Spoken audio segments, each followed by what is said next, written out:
오늘은 누가복음 다시 돌아와서 누가복음 말씀을 이어나가도록 하겠습니다. 누가복음 22장 21절에서 34절 말씀입니다. 이제 22장, 23장, 24장 이렇게 세 장만 남겨놓고 있는데요. 아마도 올해 안에 다 마칠 것 같습니다. 예수님이 잡히시는 것부터 이제 돌아가시는 것까지 다루고 있는 누가복음 마지막 부분을 저희가 계속해서 앞으로 살펴볼 예정입니다. 누가복음 22장 21절에서 34절 말씀을 가지고 끝까지 사랑하신 예수님이라는 제목으로 말씀을 나누겠습니다.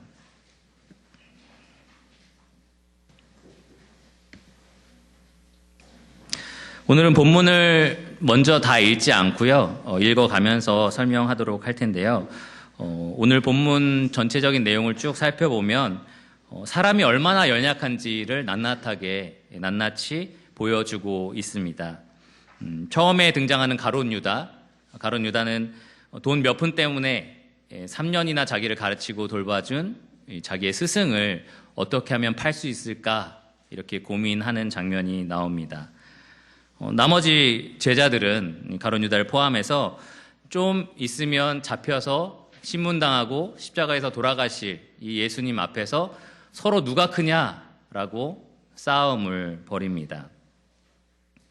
그 제자들 중에 으뜸인 베드로는 좀 나을까요?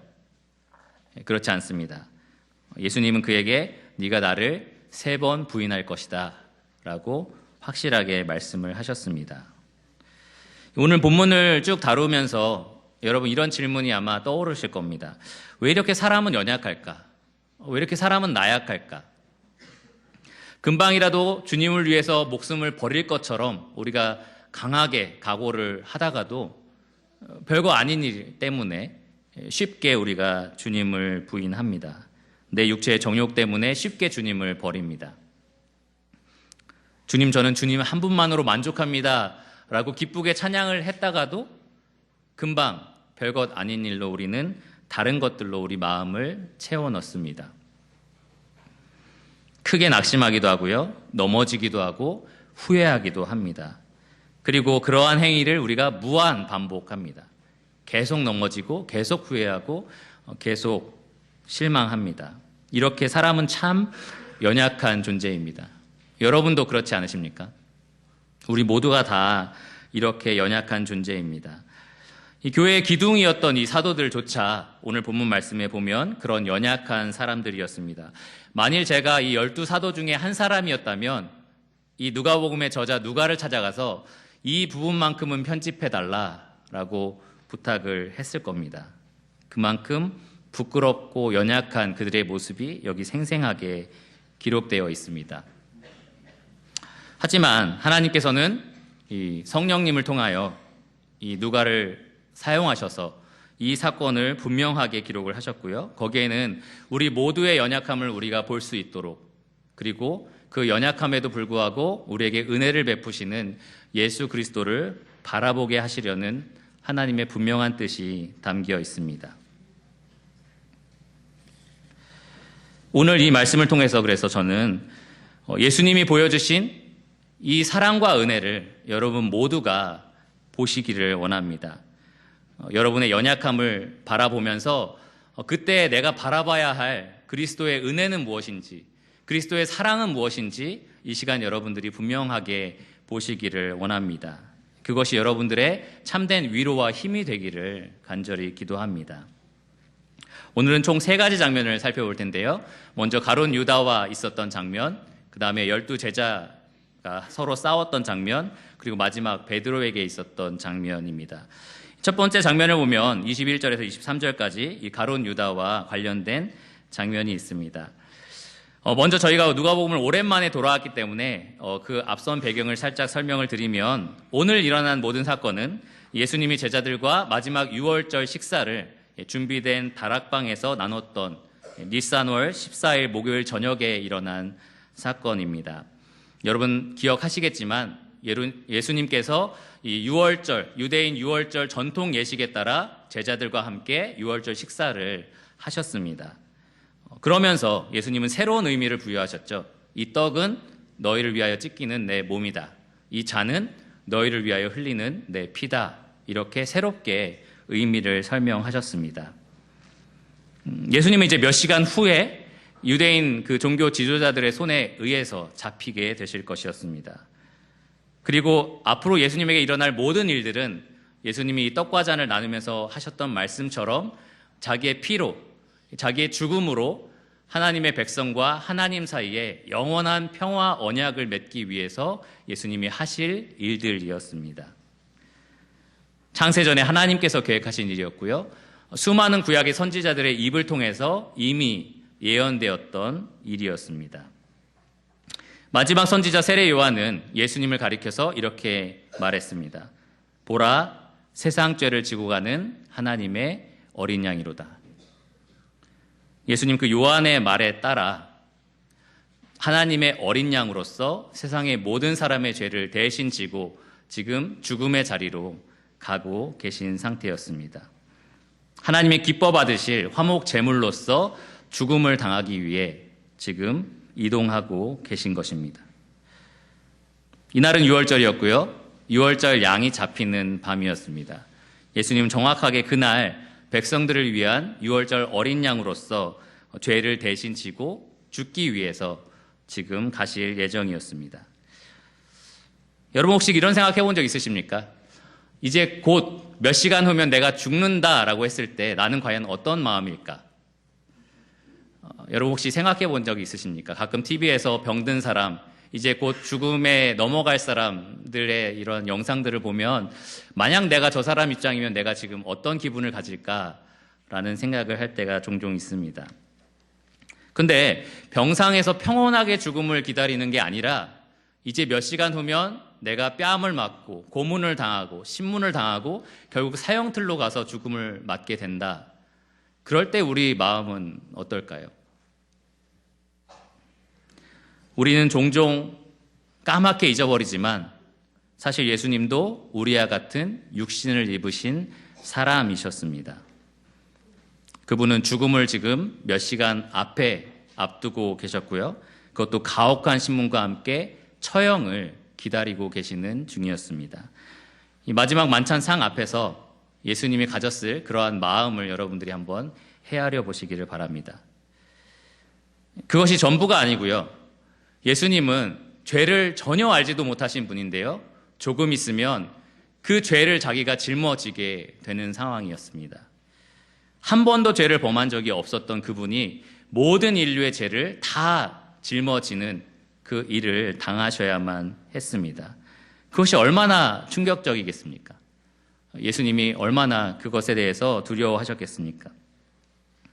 그리고 그 죄 때문에 예수님은 창세전부터 아버지와 단 한 번도 단절된 적이 없는 친밀한 사랑의 관계가 끊어지는 경험을 곧 하게 되실 것이었습니다. 나의 하나님, 어찌하여 나를 버리셨나이까? 이렇게 고백할 그러한 계획이었습니다. 곧 버림받을 것이었습니다. 그래서 예수님이 지금 제자들과 함께 있는 그 시점에 어떤 마음이었을까 우리가 아무리 헤아려 보려 한들 우리가 다 이해할 수가 없습니다. 예수님이 다락방을 떠나서 겟세마네 동산에 가셨을 때 땀방울이 핏방울이 되도록 흘리시면서 아버지여 할 수만 있거든 이 잔을 내게서 지나가게 하옵소서라고 간절히 기도를 하십니다. 그러한 심정으로 예수님이 지금 제자들과 함께 계셨습니다. 얼마나 괴로웠던지 이 겟세마네 동산에서 제자들에게 내 마음이 심히 고민하여 죽게 되었다라고 말씀을 하셨습니다. 그 괴로운 심령으로 예수님은 제자들과 함께 한 상에 계시면서 이러한 말씀을 하십니다. 21절입니다. 그러나 보라, 나를 파는 자의 손이 나와 함께 상 위에 있도다. 방금 전까지 예수님은 제자들에게 내 몸과 내 피에 대해서 설명을 하셨습니다. 너희가 먹고 있는 이 떡, 먹고 있는 이 잔이 그런 의미야. 내가 너희를 대신해서 찢길 몸과 너희를 대신하여 흘릴 피의 의미다라고 설명을 하고 계셨습니다. 그 상에서 함께 먹고 있던 사람들이 자기의 사랑하는 제자들이었는데요. 예수님은 이 상한 심령을 가지고 고통스러운 마음으로 이렇게 말씀을 하십니다. 그러나 너희들 중에, 나와 함께 이 한 상에서 같이 먹고 이 의미를 같이 들었던 너희들 중에 한 사람이 나를 팔 것이다. 나를 팔아 넘길 것이다. 이렇게 말씀을 하십니다. 여러분, 예수님을 팔고자 한다면 누가 합당한 인물이 될까요? 예수님을 그동안 계속해서 미워했던 바리새인 중에 한 사람이라면 좀 이해가 됩니다. 어떻게든지 죽이려고 했던 서기관이라든지 대제사장 중에 한 사람이었다면 어느 정도 일리가 있습니다. 그런데 예수님을 팔 사람이 헤롯 당원도 아니었고요. 이 마귀의 전략에 따라서 이 귀신 들린 사람도 아니었습니다. 예수님을 판 사람은 다름 아닌 3년이나 따로 데리고 다니면서 가르치고 돌보고 함께 했던 한 식구 같은 그러한 제자 중에 한 사람이었습니다. 수많은 예수님의 가르침을 들었을 거고요. 예수님의 그 놀라운 인성과 성품과 아름다운 것을, 그 인격들을 다 눈으로 봤을 그러한 사람이 예수님을 왜 배반했을까요? 도대체 왜 예수님을 팔아 넘겼을까요? 여러분, 이 예수님을 판 제자의 이름을 기억하십니까? 가룟 유다입니다. 우리 모두가 알고 있습니다. 그가 대제사장과 은밀한 거래를 해서 은 30에 이 예수님을 팔아 넘겼다라는 것을 우리가 잘 알고 있습니다. 그리고 그때부터 어떻게 하면 이 스승을, 이 예수를 팔 수 있을까 기회를 넘보고 있던 사람이 바로 이 가룟 유다였습니다. 단돈 은 30, 한 노예에 값밖에 되지 않는 그 돈으로 자기의 스승, 한때는 주요 하나님의 아들이다 라고 고백을 했던 그분을 그는 팔아 넘겼습니다. 돈 때문에 예수님을 팔았던 것입니다. 사탄이 그에게 예수님을 팔고자 하는 마음을 넣어 주었었고요. 그는 악한 욕구에 따라서 푼돈에 구세주를 팔아 넘겼습니다.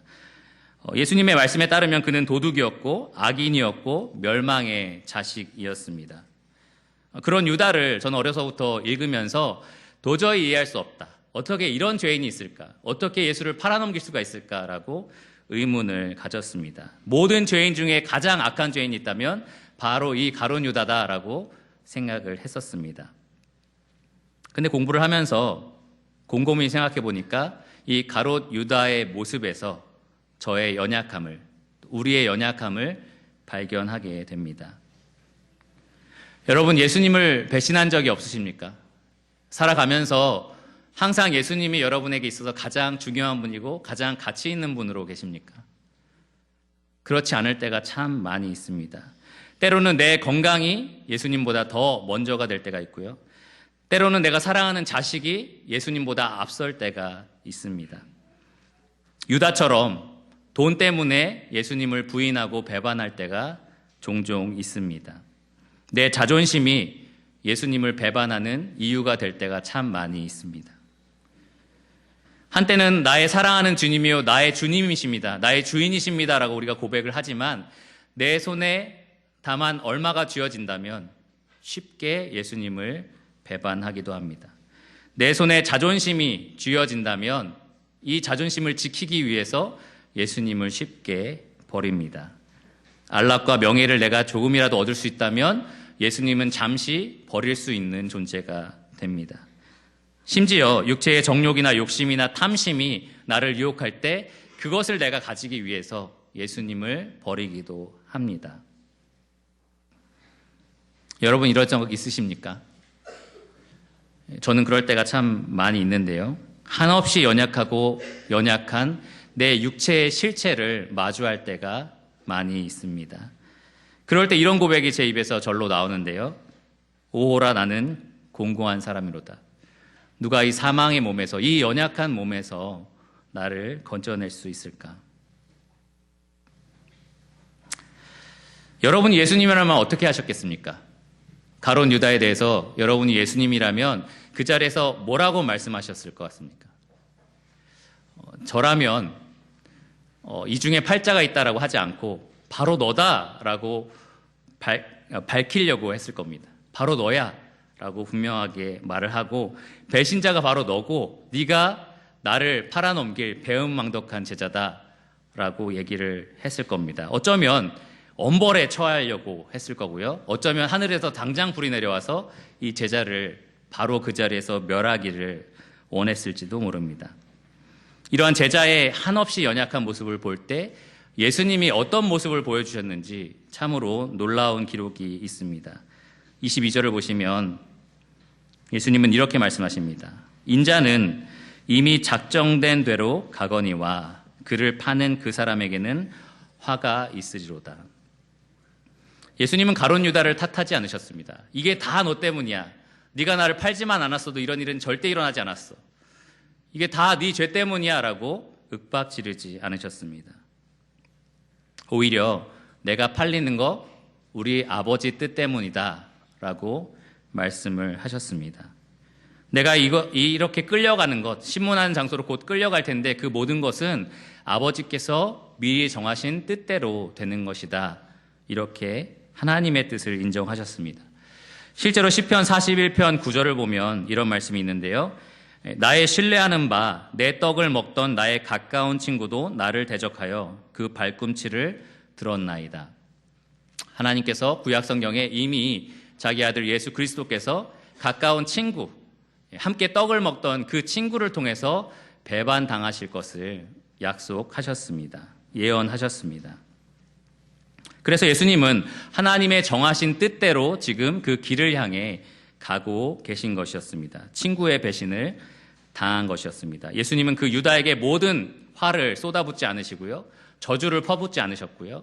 이 모든 것이 내 아버지 하나님의 뜻대로 되는 것이다 라고 묵묵히 그것을 인정하셨습니다. 그리고 오히려 이 유다를 향하여서 이런 말씀을 하시는데요. 나를 파는 그 사람에게는 화가 있으리로다. 이것은 사랑의 경고입니다. 나를 파는 그 사람에게 이러한 화가 있을 거니 너는 돌이켜라 라고 마지막으로 예수님이 경고를 내리시는 겁니다. 넌 이제 끝났어 라고 하지 않으셨고요. 그에게 화가 있을 거다라고 경고를 하십니다. 가룟 유다가 하나님의 뜻 안에 그런 허락된 배신을 하였지만 그가 예수님을 배신한 것에 대한 대가는 그가 치러야만 했습니다. 그에 대한 심판을 그가 받아야만 했습니다. 예수님은 그 화를 당할 유다를 걱정하십니다. 그래서 그 유다에게 어쩌면 마지막으로 이렇게 경고를 하고 계신 겁니다. 유다야, 너에게 곧 화가 있을 것인데 너 계속해서 이 일을 하겠느냐? 이렇게 마지막으로 그에게 회개할 기회를 주십니다. 유다의 연약함에 예수님은 윽박지르지 않으셨고요. 저주를 퍼붓지도 않으셨습니다. 오히려 유다를 끝까지 사랑하셨습니다. 마지막 순간까지도 예수님은 그에게 손을 내밀어 주셨습니다. 바로 이 모습에서 우리가 연약할 때 바라봐야 할 그리스도의 은혜를 우리가 보게 됩니다. 여러분, 연약해서 넘어졌을 때, 예수님이 아닌 다른 것 때문에 예수님을 버렸을 때 예수님께서 여러분들을 윽박지르거나 저주하지 않으시고 손을 내밀고 계시다는 사실을 기억하십시오. 여러분들을 끝까지 사랑하사 돌이킬 기회를 주고 계신다는 사실을 기억하시기를 바랍니다. 교회 안에서 사실 여러 가지 일들을 겪으면서 이 죄는 너무 반복적이고 끝까지 회개할 수 없는 죄야 라고 인간인 제가 생각할 때에도 하나님이 보실 때는 끝까지 회개할 기회를 주고 계십니다. 예수 그리스도께서 그 은혜로운 손길로 우리에게 다시 회개하라라고 말씀을 하십니다. 연약해서 넘어졌을 때 돌아서서 손을 내밀고 계시는 그 예수 그리스도를 바라보시기를 바랍니다. 그리고 그 손을 붙잡고 여러분 회개하고 돌이키시기를 바랍니다. 23절을 보면 예수님이 이미 그 상에서 제자들은 아마 화목하게 많이 음식을 먹고 있었을 텐데요. 너희 중에 한 사람이 나를 팔 거다라고 말씀하셨기 때문에 이제 제자들은 난리가 났습니다. 과연 누가 예수님을 팔 것인가라는 이야기로 어떻게 보면 공황 상태가 된 거죠. 23절을 보시면 그들이 서로 묻되 우리 중에서 이 일을 행할 자가 누구일까 하더라. 그러면서 자연스럽게 다음 장면으로 넘어가는데요. 바로 12 제자들이 서로 누가 크냐라고 싸우기 시작한 것입니다. 24절에서 30절까지 그 싸움의 장면들이 나오고요. 그것에 대한 예수님의 반응이 나오는데요. 24절을 보시면 또 그들 사이에 그중 누가 크냐 하는 다툼이 난지라. 조금은 당황스러운 일입니다. 한번 잘 생각해 보세요. 예수님이 너희 중에 한 사람이 나를 팔 것이다 라고 말씀을 하셨고요. 그때 제자들의 반응이 누가 크냐라고 싸우는 겁니다. 좀 이상하지 않습니까? 보통은 그렇게 흘러가지 않아야 되잖아요. 근데 제자들은 누가 크냐라는 싸움까지 가게 된 것입니다. 어떻게 된 일일까요? 가만히 생각해 보면 어떻게 보면 자연스럽게 여기까지 흘러온 것 같습니다. 여러 복음서들을 살펴보면 먼저 예수님께서 너희 중에 한 사람이 나를 팔 것이다 라고 말씀을 하셨고요. 그러자 제자들이 서로 물어봅니다. 네가 팔 건지 네가 팔 것 같은데 너가 팔 거 아니야? 라는 식으로 서로 물어봤겠죠.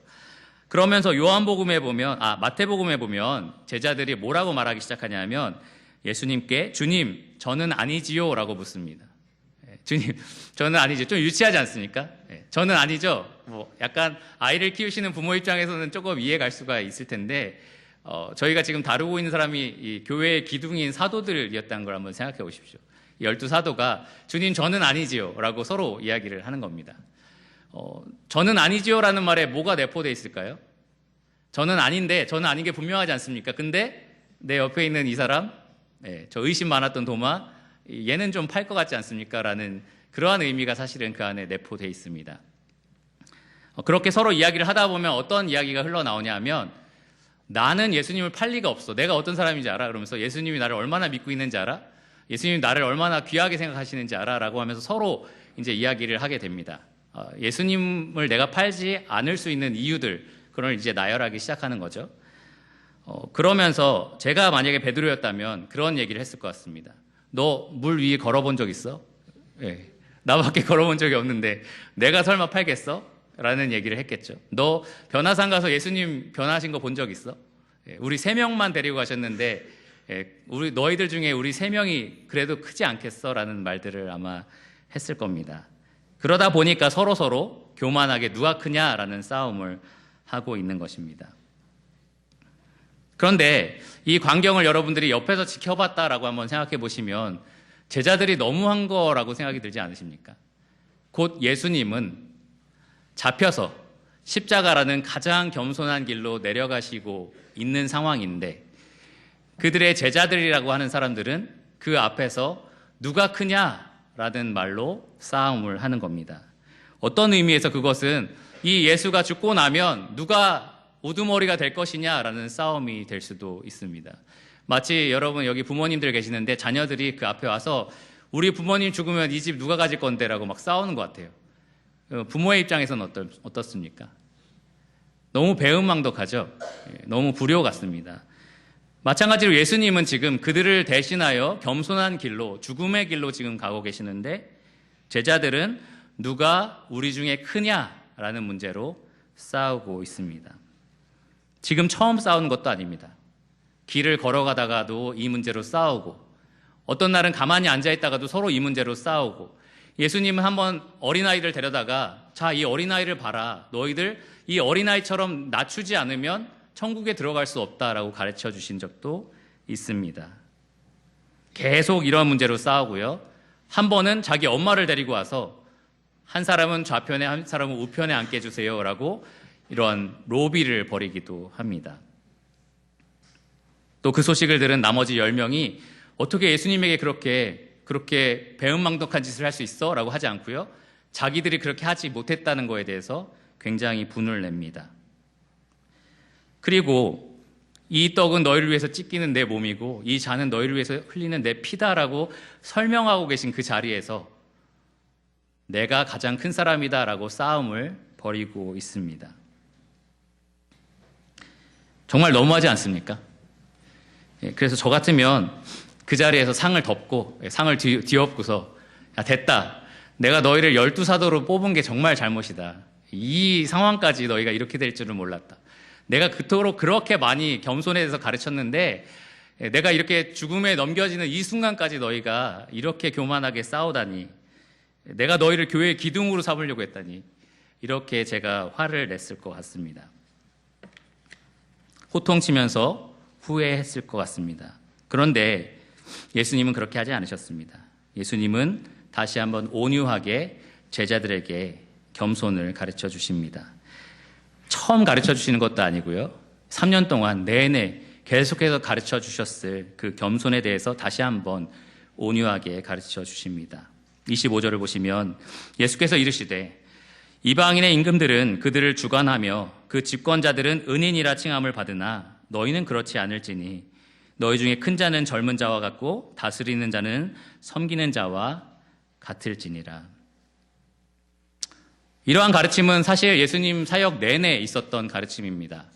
이 세상에서는 높은 사람이 높은 거고 권력 잡은 사람이 높은 거고 임금들이 높은 거고 다스리는 사람이 높은 거지만 하나님 나라는 그렇지 않다. 원리가 다르다라고 말씀을 하시는 겁니다. 하나님을 모르는 이방인 나라에서는 임금들 같은 주관하는 사람이 높다. 여기 집권자들은 은인이라는 칭함을 받는데 당시에 로마 황제나 군주들 혹은 신들을 가리켜서 은인이다라고 칭송을 했었습니다. 찬양을 했었고요. 또 그 권위를 인정했었습니다. 이 안 믿는 세상에서는 그렇다. 하지만 하나님 나라에서는 그렇지 않다라고 말씀을 하십니다. 하나님 나라에서는 너희 중에 큰 자가 젊은 자와 같다라고 말씀을 하십니다. 이 말씀을 공부하면서 왜 젊은 자가 큰 자지라는 생각을 해봤는데요. 우리나라 그 다른 번역본 성경을 보면 이렇게 되어 있습니다. 우리말 성경인데요. 너희 가장 큰 사람은 가장 어린 사람과 같이 돼야 한다. 이 당시에 유대 사회에서 나이가 젊다는 것은 더 나이가 많은 사람에 대해서 기본적으로 존중하는 마음, 그리고 순종하려고 하는 마음, 그 태도를 가지고 살아야 했습니다. 사실 한국 사회도 그렇잖아요. 마찬가지로 예수님의 이 가르침은 너희 중에 큰 사람은 오히려 그렇게 남을 존중하고 섬기려고 하는 사람이어야 한다. 이렇게 말씀을 하시는 겁니다. 그 다음에 따라오는 말씀도 동일한 원리입니다. 다스리는 사람은 섬기는 사람 같아야 한다. 다스리는 사람은 오히려 섬기는 사람이다라고 말씀을 하십니다. 이것이 예수님이 내내 제자들에게 가르쳐 주셨던 겸손의 원리입니다. 겸손한 사람이 높임을 받는다. 하나님은 교만한 자를 낮추시고 겸손한 자를 높이신다입니다. 이 제자들에게 예수님은 다시 한번 온유하게 하나님 나라의 원리를 가르쳐 주셨습니다. 그리고 27절을 보면 흥미로운 장면이 나오는데요. 앉아서 먹는 자가 크냐, 섬기는 자가 크냐, 앉아서 먹는 자가 아니냐. 그러나 나는 섬기는 자로 너희 중에 있노라. 이 말씀은 예수님께서 지금 제자들에게 실물 교육을 하고 계신 겁니다. 그동안 입술로서 가르침을 주셨다면 이 말씀을 통해서 이제 봐라, 겸손이 무엇인지 직접 봐라 라고 말씀을 하시는 건데요. 이런 말입니다. 자, 생각해봐라. 너희처럼 지금 이 상에서 비스듬히 앉아서 음식을 먹고 누가 섬겨주는 거 이렇게 즐기는 사람이 이 세상이 볼 때 크냐 아니면은 낮은 사람이냐라고 물어보시는 겁니다. 근데 세상에서 볼 때는 거기 앉아서 먹는 사람이 더 큰 사람입니다. 노예는 서서 봉사를 하고요. 주인은 앉아서 거기서 음식을 먹습니다. 예수님 하신 말씀이 그러나 나는 섬기는 자로 너희 중에 있지 않냐. 지금 나를 봐라. 내가 지금 무엇을 하고 있느냐. 아마도 예수님은 이때 제자들에게 음식을 나눠주고 하는 섬기는 일을 하고 계셨을 겁니다.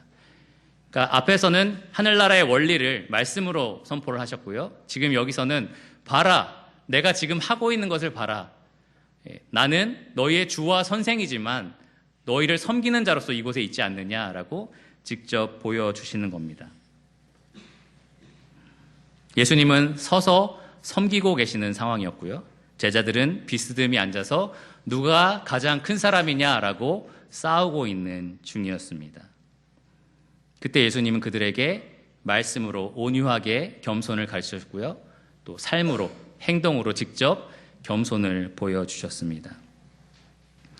그리고 나서 예수님이 하신 말씀은 어떤 면에서 사뭇 충격적이기까지 한데요. 28절에서 30절까지 이렇게 말씀을 하십니다. 너희는 나의 모든 시험 중에 항상 나와 함께한 자들인즉 내 아버지께서 나라를 내게 맡기신 것 같이 나도 너희에게 맡겨 너희로 내 나라에 있어 내 상에서 먹고 마시며 또는 보좌에 앉아 이스라엘 12지파를 다스리게 하려 하노라.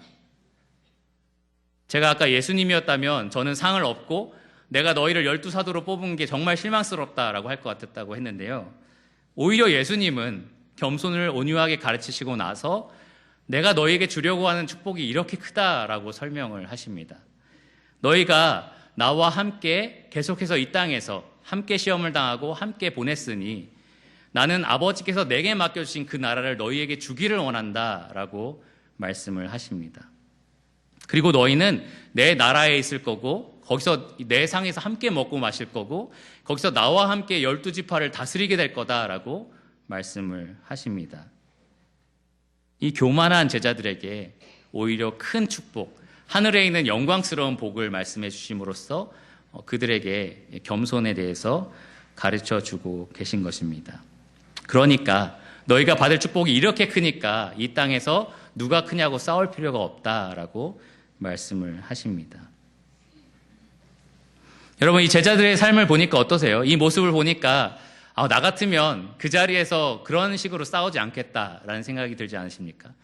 나 같으면 적어도 그 자리에서만큼은 교만하게 그렇게 싸우지 않겠다라는 생각이 들지도 모릅니다. 근데 사실 이들의 모습에서 우리의 모습을 발견합니다. 우리는 성도 안에서 자주 자존심을 내세우기도 하고요. 서로 비교하면서 판단하기도 합니다. 윌리엄 바클레이라는 사람은 이런 말을 했는데요. 교만은 다른 모든 죄가 자라는 토양이자 모든 죄를 낳는 부모다. 교만이 그렇습니다. 여러분이 저지르는 모든 죄, 하루에도 수십 번 우리가 저지르는 모든 죄 그 근본에는 교만이라는 토양이 깔려 있습니다. 왜 우리가 사람을 미워하죠? 우리가 정말 하나님 앞에서 어떤 사람인지를 모르기 때문에, 쉽게 말하면 교만하기 때문에 그렇습니다. 왜 우리가 성도를 용서하지 못하죠? 우리가 얼마나 큰 용서를 받았는지 기억하지 못하기 때문입니다. 교만해서입니다. 왜 우리가 하나님을 마음과 뜻과 힘을 다해서 사랑하지 못하죠? 우리가 교만해서 그렇습니다. 내가 어떤 대우를 받아야 마땅한 존재인지를 우리가 잊어버리고 교만하게 우리 자신을 높이기 때문입니다. 이미 하나님이 우리에게 풍성하게 베푸신 은혜에 감사할 만큼 감사하지 못하고 우리가 하늘에 쌓아진 하나님이 우리에게 약속하신 그 신령한 복에 충분히 감사하지 못하는 모든 죄, 내가 진짜 누구인지를 모르는 교만 때문입니다. 우리는 참으로 교만합니다. 이 제자들과 다를 바가 없습니다. 하지만 예수님이 이 교만한 제자들을 대했던 그 은혜로운 모습을 기억해 보십시오. 예수님은 지금도 교만한 우리에게 은혜로운 모습을 보여주십니다. 여전히 우리들 가운데서 섬기는 자로 계십니다. 하나님 나라에서 예수님 지금 하고 계시는 일이 무엇이죠? 아버지의 보좌 옆에서 우리를 중보하는 일을 하고 계십니다. 성령님을 통해서 이 하나님의 말씀을 가지고 우리에게 계속해서 반복적으로 온유하게 우리를 가르쳐 주고 계십니다. 교만하게 넘어지고 죄짓고 항상 하나님을 대적하는 우리들에게 항상 말씀을 통해서 우리에게 가르쳐 주고 계신 분이 바로 주님이십니다. 성경을 피면 우리에게 약속된 그 놀라운 복들이 우리에게 주어져 있습니다. 너네 이제 그리스도인으로서 아웃이야, 탈락이야 라고 하지 않으시고요. 기억해봐, 내가 너희에게 약속한 복이 이렇게 크다라고 우리에게 확증해 주십니다. 하나님 계속해서 그 은혜로 사랑으로 우리를 이끌어 가십니다. 그러므로 여러분, 연약할 때 우리가 교만하여 넘어질 때마다 이 예수님의 은혜를 기억하시기 바랍니다. 이 온유하고 겸손하신 그분이 우리에게 다시 말씀해 주실 때에, 우리에게 약속하신 그 축복에 대해서 우리에게 보여주실 때에 여러분 그 은혜를 맛보시고 다시 돌이키시기를 바랍니다. 우리가 그렇게 할 때에야만, 주님의 그 은혜를 의지할 때에만 우리는 다시 우리의 본연의 자리로, 이 겸손의 자리로 돌아갈 수 있을 것입니다. 자, 이제 마지막으로 이 베드로를 만날 시간입니다. 이 제자들 중에 으뜸이었고 수제자였던 베드로입니다. 31절에서 34절까지 나오는데요. 예수님은 이렇게 말씀을 하셨습니다. 시몬아 시몬아 보라, 사탄이 너희를 밀 까부르듯 하려고 요구하였으나 그러나 내가 너희를 위하여 내 믿음이 떨어지지 않기를 기도하였노니 너는 돌이킨 후에 내 형제를 굳게 하라. 예수님은 베드로의 연약함도 이미 잘 알고 계셨습니다. 그래서 제자로 부르심을 받기 전에 그의 구원받기 전이죠. 어떻게 보면 그의 원래 이름 시몬이라는 이름을 2번 반복해서 부르십니다. 시몬아 시몬아 이렇게 2번 반복해서 부르십니다. 봐라 라고 하시면서 이 사탄이 너희를 밀 까부르듯 하려고 요구하였다 이렇게 말씀을 하셨습니다. 밀을 까부른다라는 표현은 사실 저한테도 익숙하지 않은 표현인데요. 알곡과 쭉정이를 우리가 구분하기 위해서 까부르고 혹은 이렇게 흔들어서 이 알곡을 골라내는 작업을 말합니다. 그것처럼 사탄이 베드로와 다른 제자들의 믿음을 흔들기 위해서, 뒤흔들기 위해서 요구했다라는 겁니다. 잘 보시면 사탄이 너를 이라고 하지 않으셨고요. 너희를 이라고 말씀을 하십니다. 베드로뿐만 아니라 그 자리에 있는 다른 제자들까지도 사탄이 믿음을 흔들려고 지금 하고 있었습니다. 예수님은 그러나 염려하지 말라라고 말씀하시면서 내가 너의 믿음이 떨어지지 않기를 위해서 기도했다라고 말씀을 하셨습니다. 베드로와 다른 제자들이 몇 시간 후면 자기를 버리고 도망갈 것을 다 아셨지만 그러나 예수님은 그 배신감 때문에 그들을 내치는 게 아니라 오히려 그들의 믿음이 떨어지지 않기를 위해 기도를 하셨습니다. 그것을 간절히 원하셨습니다. 그리고 네가 회복한 후에는 다른 형제들의 믿음을 굳게 해줘라 라고 부탁을 하십니다. 그 말씀을 들었던 이 베드로는 자신만만하게 이렇게 말을 합니다. 33절에 보면 그가 말하되 주여 내가 주와 함께 오게도 죽는 데에도 가기를 각오하였나이다. 제가 주님을 버린다고요? 그럴 일이 절대 없습니다. 저는 주님을 위해서 오게도 갈 거고요. 죽기도 할 겁니다. 라고 이야기를 한 겁니다. 나중에 예수님이 다시 한번 이것에 대해서 말씀하실 때가 있었습니다. 너희는 모두 다 나를 버리리라. 그때 베드로가 이렇게 말했습니다. 주님, 모두 주를 버릴지라도 나는 결코 주님을 버리지 않겠습니다. 여러분, 이것이 베드로의 허풍이었을 것 같습니까? 아니면 진심이었을 것 같습니까? 진심이었을 겁니다. 정말 주님을 위해서 나는 죽을 수도 있어. 실제로 주님을 위해서 칼을 꺼냈잖아요. 정말 죽겠다라는 각오를 했을 겁니다. 그러나 예수님은 이렇게 말씀을 하십니다. 34절에 이르시되 베드로야 내가 내게 말하노니 오늘 닭 울기 전에 네가 3번 나를 모른다고 부인하리라. 이 말을 듣고 베드로가 뭐라고 대답했을 거라고 생각하십니까? 오늘 말씀에 나와 있지 않지만 여러분이 베드로라면 예수님이 아니야 너 닭 울기 전에 그것도 내일도 아니고 모레도 아니고 오늘 3번 나를 모른다고 부인할 거야 라고 하신다면 여러분이 베드로 입장에서 뭐라고 대답하시겠습니까? 네, 그럴 것 같네요. 제가 사실은 부인할 것 같습니다. 이렇게는 얘기하지 않겠죠. 아니요, 예수님 날 몰라서 그런 건데 제 지금 마음을 지금 못 보셔서 그러는데 저는 정말 죽을 수도 있어요 라고 이야기를 했을 겁니다. 나중에 예수님 다시 한번 이런 이야기를 하셨을 때 베드로는 내가 주와 함께 죽을지언정 부인하지 않겠습니다 라고 대답을 했습니다. 우리 모두는 뒷얘기를 알고 있죠. 베드로는 어떻게 했습니까? 베드로는 3번 부인합니다. 예수님이 하신 말씀 그대로 닭 울기 전에 3번이나 예수님을 모른다고 말합니다. 다른 부분에 보면 이런 표현이 있어요. 예수님이 닭이 2번 울기 전에 3번 나를 부인하리라. 그래서 그것을 보면서 저는 이게 무슨 의미일까라고 생각을 했는데요. 이런 의미라고 합니다. 닭이 2번 울기도 전에 너는 3번 나를 부인할 거야. 그러니까 이렇게 빨리 급하게 네가 나를 부인할 거다라고 말씀을 하신 겁니다. 주님을 위해서 나는 죽겠습니다. 이 진심이 자기 목숨이 정말 위태로워지는 순간이 왔을 때 그냥 다 연약하게 넘어지게 된 것입니다. 여러분 그런 적 없으십니까? 저는 아침에 찬양을 부를 때도 그렇지만 가끔 주님 이런 마음이면 저 정말 주님을 위해서 죽을 수도 있을 것 같아요 라고 고백할 때가 아주 가끔 있습니다. 그리고 집에 갔을 때 정말 별거 아닌 일로 주님을 부인할 때가 참 많이 있습니다.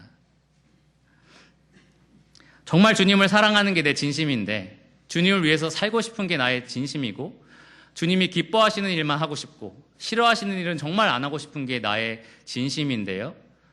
조금이라도 무슨 문제가 생기면, 내 마음을 두렵게 하는 일이 생기면, 나를 유혹하는 뭔가가 생기면 나는 금방 그 마음을 버립니다.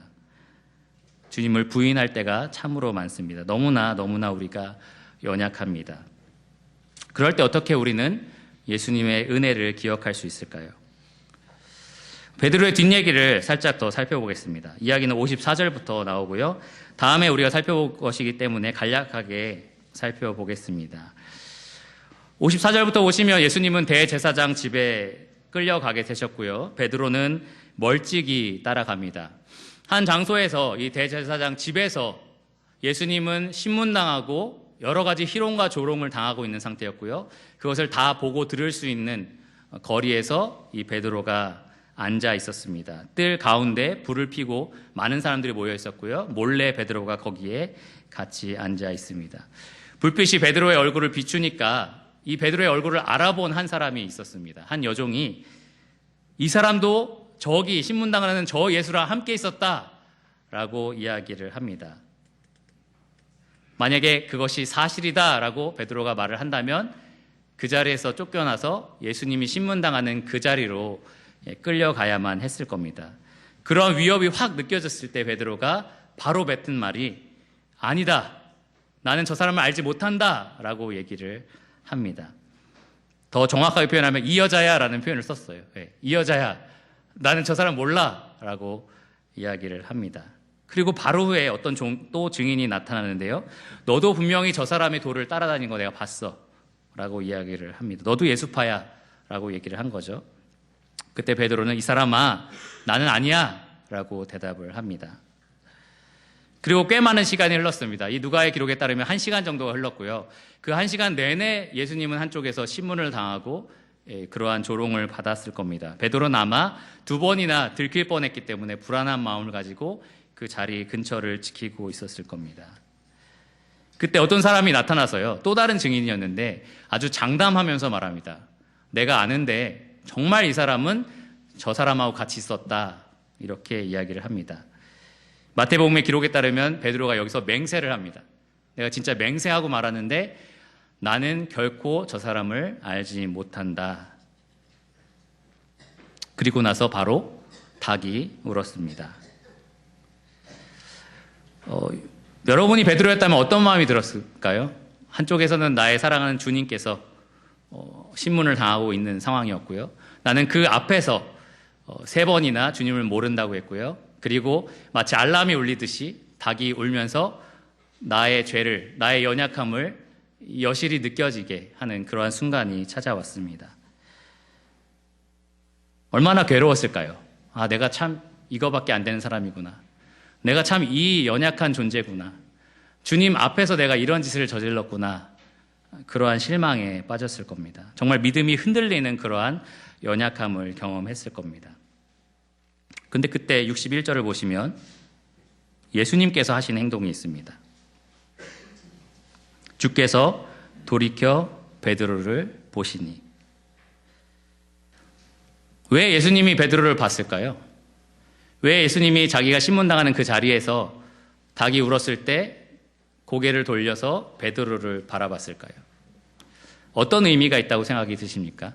여러분이 베드로고 예수님의 눈이 여러분을 딱 정면으로 응시했다면 예수님은 과연 그 눈빛으로 무엇을 말하고 싶었던 걸까요? 거봐, 내가 뭐라 그랬어? 내가 말한 대로 됐지? 이런 의미일까요? 네가 그렇지 뭐, 이런 의미일까요?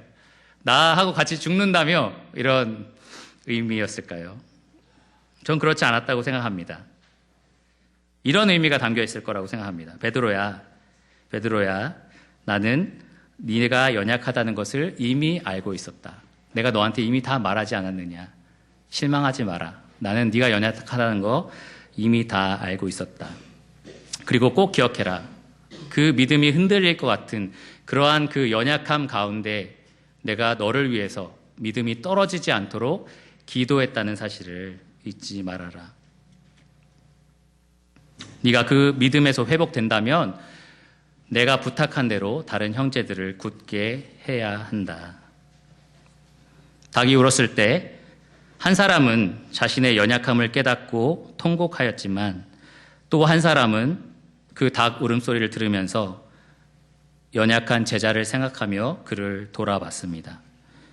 사랑하는 제자가 낙심하지 않고 돌이켜서 믿음을 굳게 세우기를 간절히 원하셨기 때문입니다.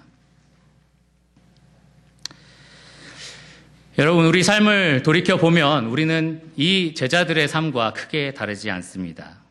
때로는 가롯 유다처럼 예수님을 배반할 때가 있고요.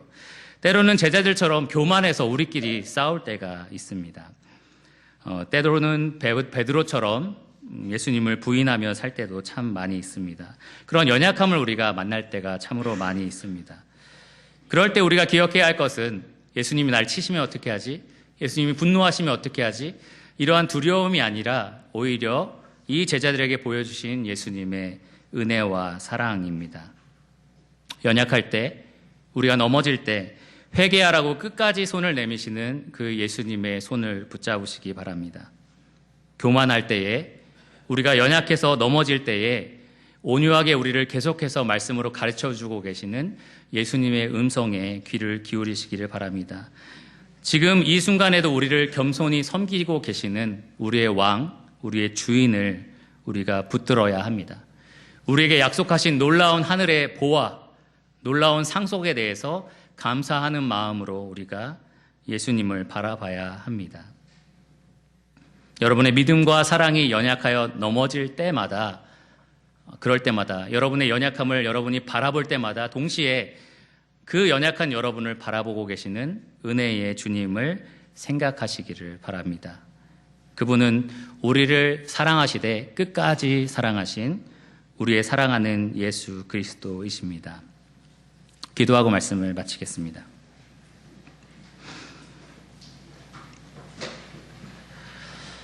주님 감사합니다. 주님께서 가장 힘들고 가장 연약하고 가장 넘어질 수 있었던, 가장 어두웠던 그 시간에 주님 앞에 연약한 제자들을 붙들어주고 은혜를 베풀어주고 또 세워졌던 그 놀라운 장면들을 오늘 함께 보게 되었습니다.